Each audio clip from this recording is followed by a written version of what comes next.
As grandes estradas do mundo se encontravam na província da Judéia, o que fazia com que aquela província do império fosse extremamente importante, mas a população daquela província era uma população difícil de se submeter ao domínio dos romanos. Havia constantes sombras de rebeliões, de revoluções, tentativas de independência e de deposição do poder romano. Os judeus não tinham prazer em se submeter ao domínio romano, eles tinham, pelo contrário, a expectativa de que seu Deus, o Deus dos judeus, o Deus de Abraão, iria mandar um rei para eles, e esse rei iria depor os romanos e restaurar o trono de Davi.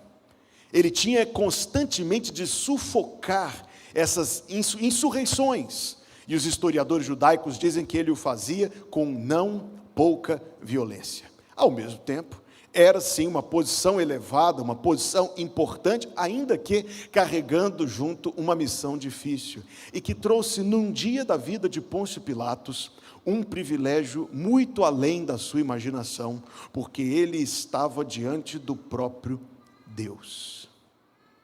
Pôncio Pilatos servirá para minha breve reflexão com vocês esta noite como um exemplar de toda a humanidade, ou pelo menos de uma boa parcela da humanidade. Aos olhos de Deus, a humanidade pode ser dividida entre aqueles que aceitam o Senhor Jesus Cristo, aqueles que aceitam a mensagem do Evangelho e aqueles que não a aceitam. Alguns chegam ao ponto de rejeitá-la, outros simplesmente não a aceitam, não se definem, não se decidem, adiam, postergam, não creem. Pôncio Pilatos certamente está deste lado. Mas sabe que a Bíblia fala algumas coisas dignas de nota a respeito deste homem? A Bíblia nos diz, por exemplo, que Pilatos era consciente da inocência de Jesus Cristo. Está no Evangelho de Mateus, capítulo 27. Ele sabia que Jesus Cristo estava diante dele por uma trama, por algo conspirado, por mentes e por pessoas que o detestavam. Ele tinha segurança da inocência de Jesus Cristo. Quando viu Jesus e quando o examinou, ele estava com alguém que se comportou de maneira única. Todo mundo que era trazido para o governador romano para ser julgado, revidava com respostas, com defesas, acusando os seus acusadores. Ele viu um homem em silêncio, a ponto de o silêncio de Jesus Cristo causar profunda perturbação em Pilatos. E a Bíblia dizia no Evangelho de Marcos, capítulo 15, que ele estava admirado com Jesus. Há uma nota no Evangelho de Mateus que nos diz que a mulher de Pôncio Pilatos mandou um recado para ele, dizendo: não faça mal a este justo, porque eu tive sonhos esta noite a respeito dele, não faça mal a este justo. Pôncio Pilatos, eu devo dizer ainda uma última menção, quando viu as pessoas gritando pela morte de Jesus, Evangelho de João, capítulo 19, versículo 8, diz a Bíblia que ele ficou profundamente atemorizado. Mas sabe o que Pilatos fez? Pilatos viu a inocência de Jesus, Pilatos viu o que estava acontecendo com os próprios olhos. Pilatos, inclusive, recebeu uma espécie de alerta espiritual por meio da sua esposa.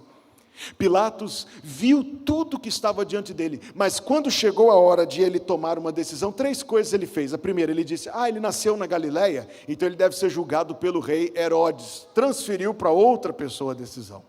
Quando Herodes devolveu o favor na mesma moeda e mandou Jesus de volta para ele, Pilatos tentou uma saída política, apresentando um malfeitor terrível chamado Barrabás, e foi a hora que as pessoas, incitadas pelos seus líderes, escolheram Barrabás em vez de Jesus. Por fim, Pilatos fez algo que o deixou famoso por toda a história. Ele mandou trazer um vasilhame, lavou as mãos, dizendo: essa escolha não é minha, essa escolha é de vocês, mas matem, atendam o desejo deles. Pilatos serve de exemplar.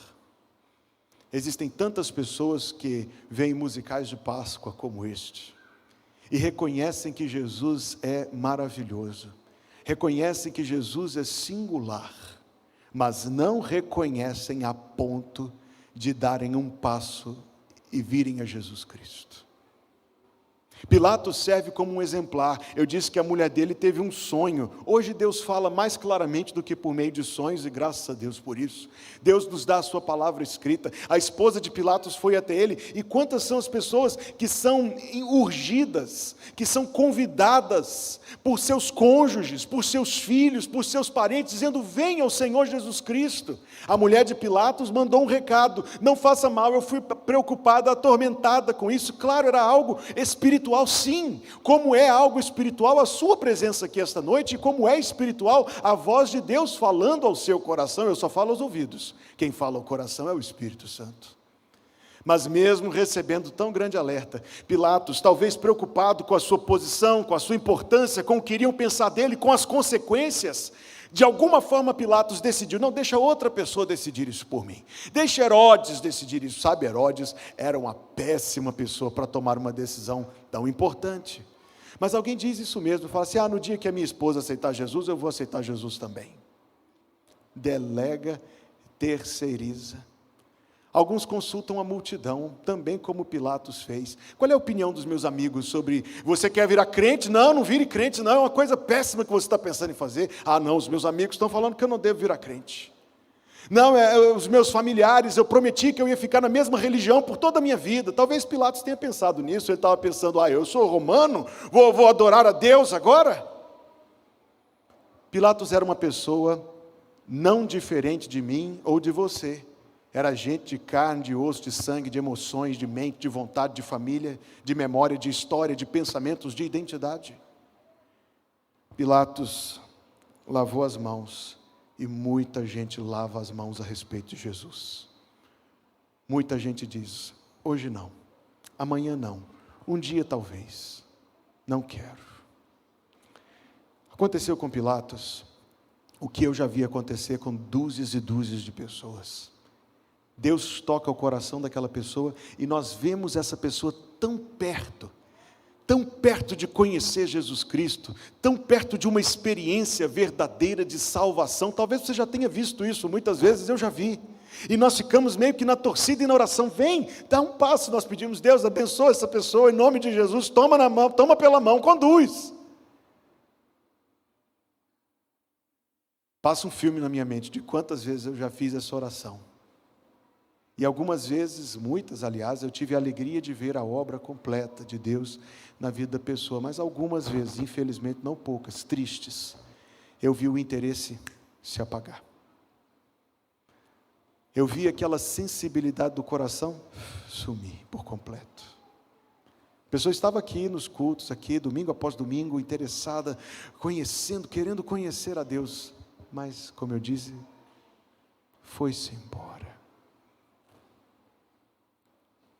A história diz que Pôncio Pilatos foi removido da Judéia por causa de tudo que aconteceu depois. Foi levado para assumir uma procuradoria romana, e não se sabe muito sobre ele, embora saiba-se que uma das pessoas que morreu em Pompeia, na explosão do vulcão do Monte Vesúvio, no ano 79, era aparentada dele. Não sabemos se ele viveu tanto, de fato, sobre isso, nem sequer muita suposição se pode fazer. Sabe-se, porém, apontar para este momento na vida dele, em que Pilatos esteve diante do próprio Deus. Pilatos foi quem assinou o papel, embora lavando as mãos, para que Cristo fosse crucificado. Na manhã de domingo, Pilatos recebeu um grupo de soldados que estavam acobertados pelos sacerdotes, dizendo que Jesus tinha ressuscitado. Essa talvez foi a última chance que Pôncio Pilatos teve. Sabe-se sobre a sua vida este momento. Ele estava diante de Deus, mas de Deus se afastou. Sabe o que a Bíblia diz? A Bíblia diz na carta de Tiago: chegai-vos a Deus, e Ele se chegará a vós. Isto é, se você vier ao Senhor Jesus, o Senhor Jesus te aceitará, Ele virá até você.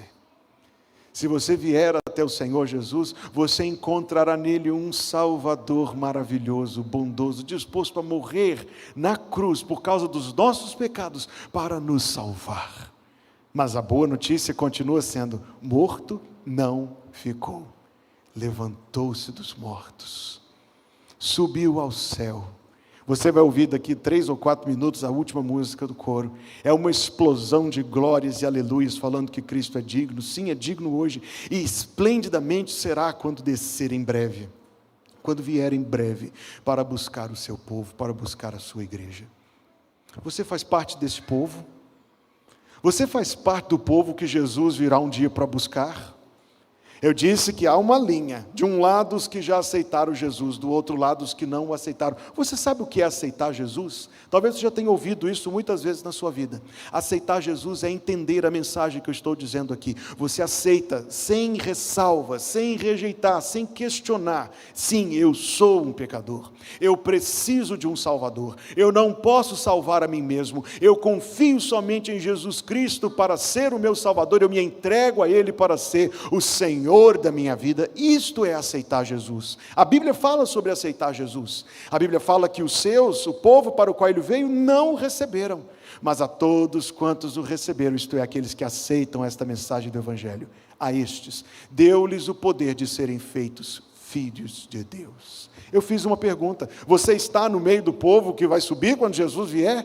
Mas a mesma pergunta pode ser feita de outra forma. Você já aceitou Jesus em seu coração?